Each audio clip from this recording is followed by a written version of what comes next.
I knew it. I knew that we should have picked Raya and the Last Dragon for this weekend's movie. We should have stuck with our gut. We Yes. should have stuck with our gut. We should have picked the Disney film. But instead, we went with Tom Holland and Daisy Ridley in Chaos Walking because you can't miss with Tom Holland and Rey from Star Wars, right? That's right. Apparently. Wrong. So obviously, you know, this real take is going to be not a very positive one for this movie, which is based on a book. It's actually a trilogy by Patrick Ness. The first book being titled The Knife of Never Letting Go. And we should let go of this movie.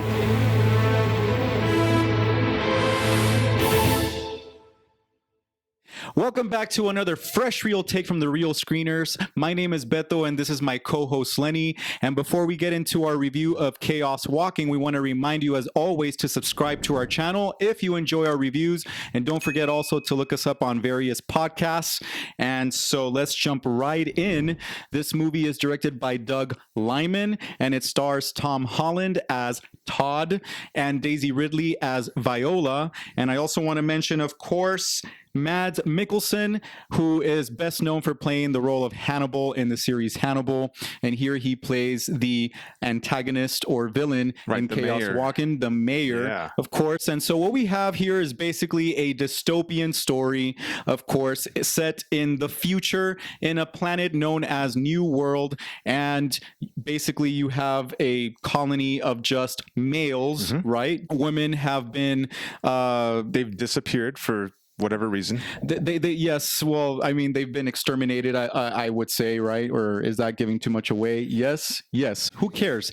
I don't really care about giving away things in this movie because this movie sucks anyway. So I'm going to give things away. Women have been exterminated from this planet, okay? As to the reasons why, well, it doesn't really matter. You'll find out. Yeah, because people will tell you about it because you're not going to go watch it because we're not going to let you. Exactly. And so to add on to what makes this movie uninteresting is something that's supposed to be interesting, which is that they can actually hear each other's thoughts, right? At least the men's thoughts. The men's thoughts. The men's thoughts can be heard and they can hear each other's thoughts and they refer to these thoughts as noise, right? Control your noise. Control your noise. Exactly. Right. So yeah, that's the interesting premise of the movie. The only problem is that you really, these thoughts are not very interesting. They're simple thoughts. Right. Exactly. It doesn't really add too much to the plot, to the characters, really, unless, you know, you're chuckling at the occasional joke or funny thought that Tom Holland says, which to me, honestly, was probably the best part of the movie, which is really sad. What else is this movie about, Lenny? Okay. All right. This movie lacked a lot of soul. You had mentioned personality. I was thinking soul. It lacked something to keep you interested in because, you know, the premise here is that Daisy Ridley's character, Viola, crash lands on this planet, and then the mayor and his men want to find her and find their way back to the mothership, because they're tired of being on the planet. I don't want to give too much away, or maybe I should just turn this into a spoiler review. Well, I mean, they want to find her. She of course crashes there and she runs away, right? And the Tom Holland character is trying to protect her, trying to help her, right? He's interested in, or kind of maybe a little bit fascinated by her because she's a woman, and she's the first woman he's ever met, right? And that's the bulk of the journey of this movie, by the way, is him trying to protect her and hide her. But when you talk about what this movie is really about, you know, like what message is it sending? You know, how does it really hit home for you? You know, what is it trying? That's what type of very good question. Is there an indictment on men? Is there something about society? Well, it's interesting, right? Because only men's thoughts are heard, and it's referred to as the noise. And so there's a lot in this movie about, you know, this noise being kind of like, I guess, symbolic of your chaotic thoughts, right?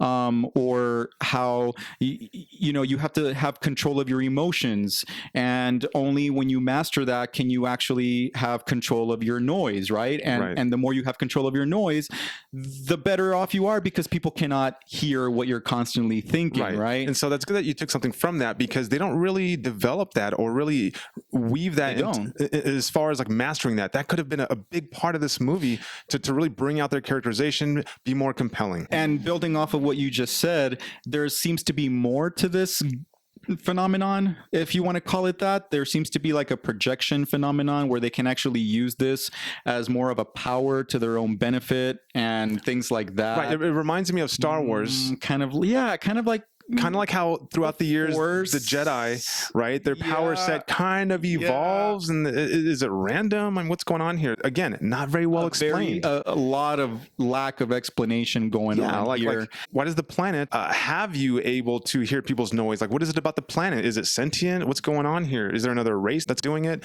You don't know any of this stuff. And as to why there are other female characters that come out eventually in the movie, I do want to say, and you can also not hear their noise or their thoughts. And so is it a commentary on women being stronger than men, or Could just be. being more in control? It was Yeah. just dull, really. Yeah, you great know? great ideas, but maybe not really good execution of those ideas. If those were the ideas that the director was going for or the author was going for, hopefully the book is better. I mean, if someone's read the book, please comment down below. Let us know about the book. We would definitely like to know if that book really did anything for you. And it's a shame because it's co-written by the author, right? Patrick Ness. Patrick Ness, yes. And I don't know. I just felt like there was a severe lack of characterization, character background, character Yep. development. Context. And, thank God that Tom Holland and Daisy Ridley are likable as actors. I wish I could have said that I was entertained by it because there was some action and the whole noise projection special effects. It was kind of interesting,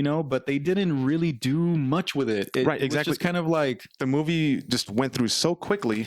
They tried to move the plot forward. You didn't really get to take a moment to absorb the characters or the plot. And so on and so on. just left a lot to be desired at Yeah. the end of the day.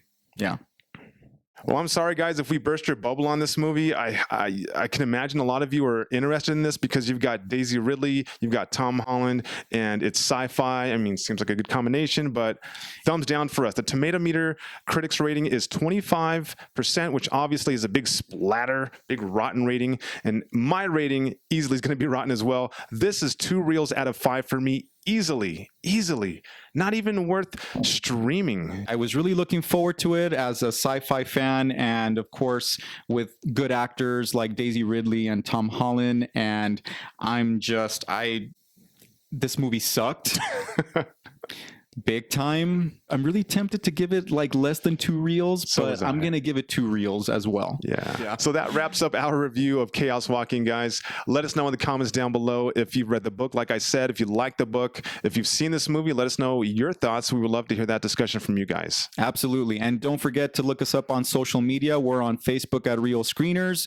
We're on Instagram, Real.Screeners, and also TikTok, Real right. Screeners. And we're also available on various podcasting platforms, including Apple Podcasts, Google Podcasts, and Spotify. And don't forget to hit that subscribe, bell, and notifications button. And please join us next time for our next real take on movies, TV shows, and we are excited WandaVision. to review the season finale of WandaVision coming to a YouTube Real Screeners channel near you.